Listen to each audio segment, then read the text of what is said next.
सुबेल मत देना जज साहब।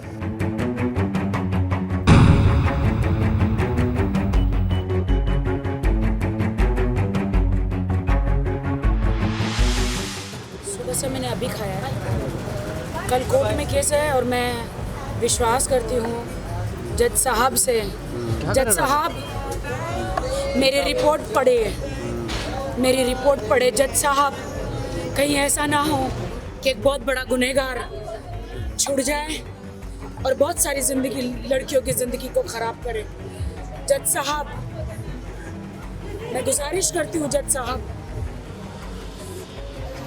मेरी रिपोर्ट पढ़ लो जज साहब, मेरी मेडिकल देख लो जज साहब, मेरी मेडिकल देख लो, मेरी रिपोर्ट पढ़ लो। एक क्रिमिनल क्रूर मेरे हस्बैंड आदिल खान दुरानी को मत छोड़ो, उसको बेल मत देना जज साहब। इतनी जल्दी तो नहीं जज साहब। उसके एडवोकेट मुझ पे गलत इल्जाम लगा रहा है, झूठे हैं इल्जाम। उसके एडवोकेट बना बना के झूठा मीडिया में झूठ बोल रहा है। Shame on him.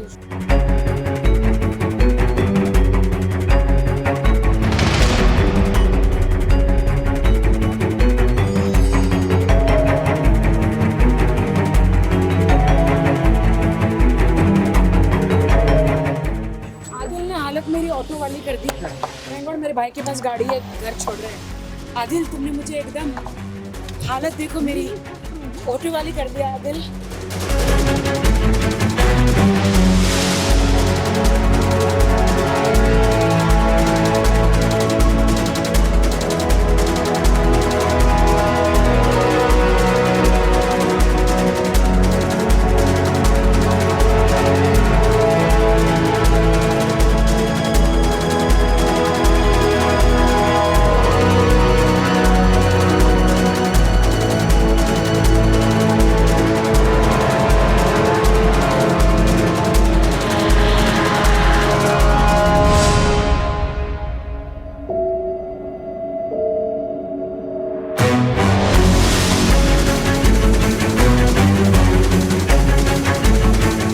देखिए, पहले तो उनका केस ये था कि उन्होंने जो एफआईआर लॉन्च कराई थी, एफआईआर नंबर 119 ऑफ 2023, उसमें ये एलिगेशन था कि उन्होंने, मेरे क्लाइंट ने उनका पैसे के साथ में हेराफेरी किया।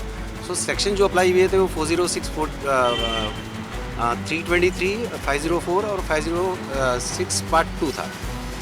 उसके बाद मेरे क्लाइंट को राखी के घर से अरेस्ट उठाया गया, जिस टाइम पे वो लड़का अपना कपड़ा लेने गया था, वो राखी के कहने पे आया था। उसके बाद फिर वो यहाँ पे आने के बाद पुलिस ने उससे सेक्शन 41 का नोटिस पुलिस स्टेशन में ही सर्व किया। उसके बाद मेरे क्लाइंट का डिटेल स्टेटमेंट रिकॉर्ड हुआ, जिसमें मेरे क्लाइंट ने सारी चीज़ें क्लियर करी कि पैसे का लेन देन कैसे, क्या हुआ था क्या नहीं। उल्टा मेरे बहुत ही ह्यूज अमाउंट लगा हुआ है, मैंने खर्च किए। जैसे ही पता चला है कंप्लेनेंट को कि ये सारी चीज़ें क्लैरिफाई हो चुकी है पुलिस स्टेशन में, और उनको लगा है कि मेरा क्लाइंट छूट सकता है सारी चीज़ों से लीगली, उसके बाद वो पुलिस स्टेशन आए हैं और उन्होंने 376 और 377 का एलिगेशन किया है, और उसमें ये सेक्शन ऐड हुए हैं उसके बाद, जो पूरी तरीके से झूठा है, प्री प्लान है, आफ्टर थॉट मैनर में किया गया। बैंक स्टेटमेंट तो हमने भी पुलिस को बोला है कि हम भी आपको बैंक स्टेटमेंट देते हैं। हमने अपना सारा बैंक का वो डिटेल दिया हुआ है। मेरा जो पर्सनल अकाउंट है वो भी दिया हुआ है, जो हमारा बिजनेस अकाउंट है राखी के साथ में जॉइंट जो ऑपरेट होता था, उसका भी डिटेल दिया हुआ है। Let the police investigate, the truth will come forward.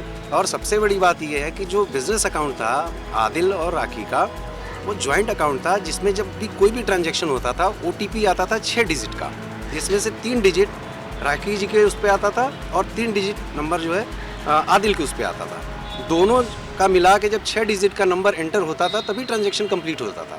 तो ये फैक्ट अपने आप में ही सफिशिएंट है ये बताने के लिए कि मेरा क्लाइंट कितना निर्दोष है इसमें। नहीं, वो 4060 पैसे रुपए के लेन देन किया उस पर लगा रही हैं। उनकी शादी हुई है, वो तो एडमिटेड फैक्ट है। उन्होंने मीडिया के सामने ही हमेशा वो किया कि वो उनका पति है, और इस्लामिक रीति रिवाज से शादी हुई है सबकी। अभी देखिए, अभी कोर्ट में अभी इनको प्रोड्यूस किया जाएगा, प्रोसिक्यूशन की क्या दलीलें होती हैं सामने से, और हमारी जो भी है जो फैक्ट्स है वो हम कोर्ट के सामने रखेंगे।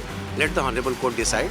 जी नहीं, ये सारी बातें झूठी है। पहली बात तो कार मेरे क्लाइंट की है, और वो क्लाइंट मेरे क्लाइंट के कहने के हिसाब से और मेरे क्लाइंट की गाड़ी जो है और चाबी वो राखी जी के घर पे ही पड़ी हुई है, और पुलिस को हमने ये बातें बताई हैं। लेट पुलिस को उनको गाड़ी को रिकवर करने दीजिए, सच्चाई खुद ही सामने आ जाएगी। देखिए, ये एक स्टैंडर्ड टाइप का एलिगेशन है जो सारे मैटर में लगाया जाता है, और प्रोसिक्यूशन को कुछ ना कुछ तो चाहिए बोलने के लिए, बट उसको सब्सटेंशिएट कितना कर सकते हैं, उसको प्रूव कितना कर सकते हैं, वो ज़्यादा ज़रूरी है। जी हाँ, बातचीत हुई है, इंस्ट्रक्शन जो भी हमको लेना था उस हिसाब से हमने लिया है, और अभी उनको मेडिकल के लिए लेके जाएंगे। उसके बाद पुलिस उनको प्रोड्यूस करेगी कोर्ट में रिमांड के लिए। नहीं, बिल्कुल सपोर्ट कर रहे हैं, उनके पेरेंट्स हैं, उनकी फैमिली है, पूरी तरीके से सपोर्ट कर रही है, मेरे कांटेक्ट में हैं वो लोग, पूरी तरीके से अपने बच्चे के लिए कंसर्न है वो। नहीं, देखिए, अभी ऐसी कोई बात मेरे नॉलेज में नहीं आई है।